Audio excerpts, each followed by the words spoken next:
घरी असलेल्या एकदम पिकलेल्या केळ्यांपासून आपण एक मस्त मिठाई बनवणार आहोत. ती म्हणजे केळ्याचा हलवा. बनवायला एकदम सोपा आहे आणि बघा किती छान दिसतोय. तर चला आपण रेसिपीची सुरुवात करूया. जी केळी जास्ती पिकलेली असतात ना, ती आपल्याला ह्या रेसिपीसाठी वापरायची आहेत. आणि त्या केळ्यांमध्ये सुद्धा आपण काय करायचंय, की त्याचं वजन करून घ्यायचंय. तर आता ही जी केळी मी घेतलीत ती 800 ग्राम केळी घेतलेली आहेत, म्हणजे सालासकट वजन केलेलं मी त्याचं. आणि मग नंतर आता ही केळी मी मस्तपैकी मिक्सरमधनं काढून घेणार आहे. म्हणजे आपल्याला त्याची एकदम छान प्युरी करायची आहे आणि त्याच्यामध्ये बिलकुल आपल्याला त्याच्यात अशा गुठळ्या नको आहेत. एकदम छान एकदम पातळ प्युरी करून घ्यायची. मग त्याच्यानंतर एका पॅनमध्ये मी गूळ घेतला. तर जेवढी आपण केळी घेऊ त्याच्या अर्ध्याने आपण गूळ घ्यायचा आहे. म्हणजे मी 400 ग्रॅम गूळ घेतलेला आहे. त्याच्यामध्ये अर्धा कप पाणी घातलंय आणि गूळ जो आहे तो आपल्याला वितळून घ्यायचा आहे. बाकी वेगळा पाक वगैरे काही करायचा नाहीये. फक्त गूळ जो आहे तो आपल्याला वितळून घ्यायचा आहे. तर हे बघा मी बारीक गॅसवरच गूळ ठेवलेला. तो गूळ जो मेल्ट झाला की समजायचं की आपला हा पाक तयार झाला आणि मग त्याला आपण बाजूला काढून घेणार आहोत. तर असं आपण गूळ तयार करून ठेवलेला आहे, म्हणजे मेल्ट करून ठेवलेला आहे. तुम्ही केळं परतताना म्हणजे मी तुला दाखवते तेव्हा सुद्धा बाजूला तुम्ही गूळ असा मेल्ट करू शकता. आता एका दुसऱ्या पॅनमध्ये मी थोडं तूप घेतलेलं आहे. तूप थोडं थोडं वापरायचं आहे. पूर्ण आपल्याला साधारण 1/3 कप वगैरे तूप लागणार आहे.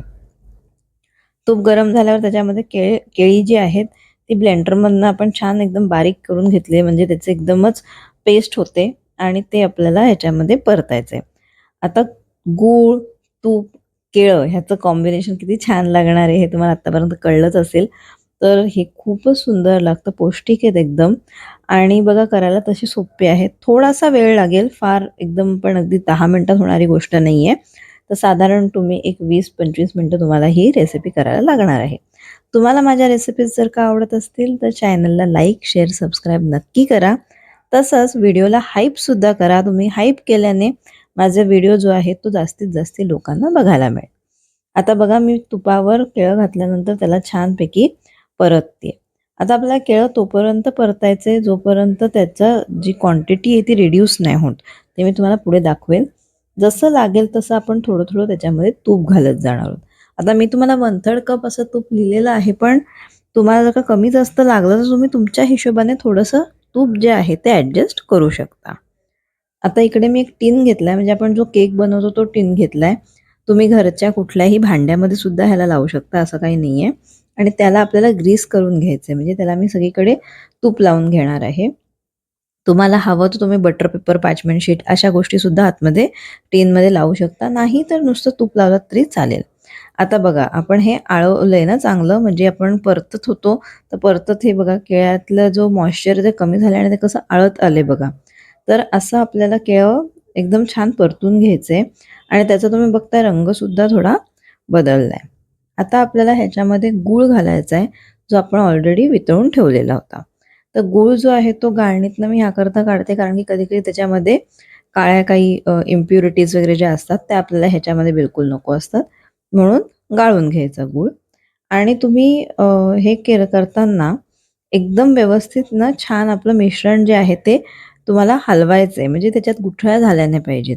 बरं दुसरी गोष्ट म्हणजे अशी, की तुम्हाला अगदी असं वाटलं, की तुमचं मिश्रण जे आहे ते निघोट, छान असं एकदम सिल्की स्मूथ नाही झालंय, तर तुम्ही गॅस बंद करा. थोडा वेळ तुमचा पॅन खाली काढून थोडं त्याला थंड करा आणि मिक्सरमधनं एकदा फिरवून घ्या. फिरवलत की तुमचं मिश्रण एकदम सारखं होईल, छान स्मूथ पेस्ट तयार होईल. मग त्याला मी परत आळवलंय. आळवताना त्याच्यामध्ये आता मी वेलची आणि त्याच्याचबरोबर मी बारीक चिरलेले काजू घातलेले आहेत. आता तुम्ही बघा तूप पण सुटतंय आणि हे असं छान असं एकत्र होतंय. तर जेव्हा तुमचं एक छान असं हे बघा एकत्र हे यायला लागलंय, पॅन सोडायला लागलंय आपलं मिश्रण, म्हणजे मिश्रण तयार आहे. तर आता ह्याला मी आपल्या सेटिंग ट्रेमध्ये किंवा जे पण भांडं तुम्ही घ्याल त्याच्यामध्ये ह्याला काढणार आहे. सेटिंगसाठीच ठेवायचं आहे आपल्याला त्याला, कारण गरम आहे. थंड करून घ्यायचं, थंड केल्यानंतर आपल्याला त्याला कापायचं आहे. सोपी रेसिपी आहे, एकदम चविष्ट आहे.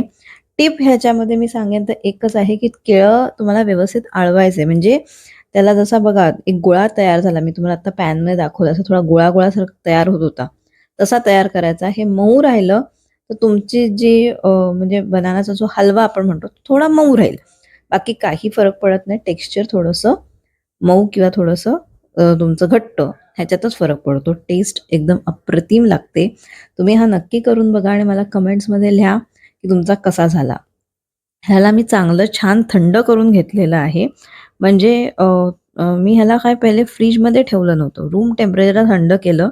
आता मी जे कट करते, कट करायच्या एक 10 ते 15 मिनिटं आधी फक्त फ्रीजमध्ये ठेवलेलं आणि आता मी ह्याला मस्तपैकी कट करते. ते पण मी ह्याकरता ठेवलं कारण की खूप गरम आहे म्हणून फ्रीजमध्ये जरा ठेवलेलं आणि मस्त असा केळ्याचा हलवा तयार आहे.